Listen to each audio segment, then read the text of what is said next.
But the other quality about Nigel Farage that I would just point out is they've thrown everything at that guy since he popped his head up in the early 1990s. Tommy Robinson and Matt Goodwin clash with Nigel Farage over immigration debate. Okay, you're not going to believe this. Nigel Farage, the man who has dominated Britain's immigration debate for decades, is suddenly finding himself under fire. But this time, it's not from Labour, it's not from the BBC, it's not even from left-wing activists. No, it's coming from voices that many assumed were on his own side. Tommy Robinson and political scientist Matt Goodwin have both gone public with sharp criticism of Farage, and it's sending shockwaves through the right. This isn't just a disagreement. This feels like a rupture. A feud. A moment that could redefine who actually leads Britain's populist movement. The tension exploded over comments Farage made during recent debates about Britain's immigration crisis.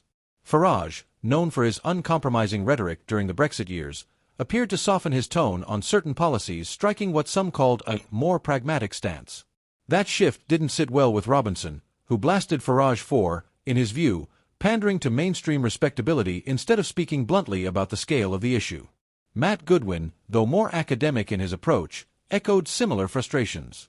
In an interview, he suggested Farage risks losing touch with the very working-class voters who once saw him as their voice. And just like that, the man who built his brand on challenging the establishment is being accused of becoming too close to it. This isn't just about personal rivalry. This is about strategy and credibility.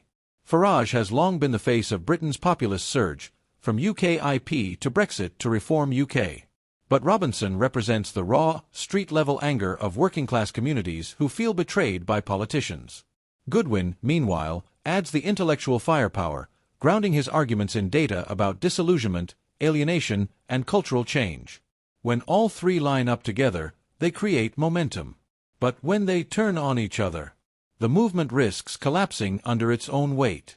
Social media lit up almost instantly. One user wrote, "Farage is just another politician, now Robinson is the only one telling the truth."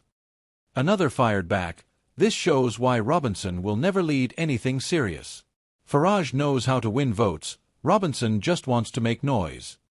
And then there was Goodwin's camp supporters who argued that his critique was spot on. One post read, "Farage risks being remembered as the man who lit the fire, then walked away when it burned too hot." It's messy. It's emotional. And it's only fueling more division. Here's what makes this even more dramatic. Farage, Robinson, and Goodwin aren't strangers. Farage has always kept his distance from Robinson, wary of being tied too closely to his confrontational style.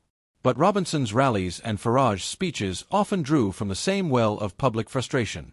Both tapped into a sense of lost control, of communities changing too quickly, of politicians refusing to listen. Goodwin, meanwhile, has written extensively about both praising Farage as a once-in-a-generation disruptor, while also warning that the populist right risks fading if it loses its authenticity. So the fact that Goodwin and Robinson are now aligned against Farage? That's huge. Behind the scenes, there are already rumors that this rift could spill into the next general election. One Reform UK insider reportedly told a journalist, "Farage is playing the long game. He wants mainstream credibility. Robinson doesn't care about credibility, he wants raw honesty. And Goodwin, he's worried the entire movement could implode." Another strategist warned, "This is exactly how UKIP fell apart. Too many egos, not enough unity." And history does show, once splits begin, they rarely get patched up neatly. And the bigger question is, can the populist right in Britain ever unify? Across Europe, populist movements face the same dilemma. In France, Marine Le Pen has softened her image, while rivals accuse her of betraying the cause.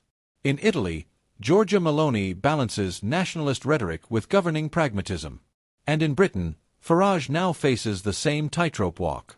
Go too far, and you're branded extreme. Pull back too much, and your base says you've sold out. That's the storm Farage is in right now, and Robinson and Goodwin have just made it 10 times worse. So here we are.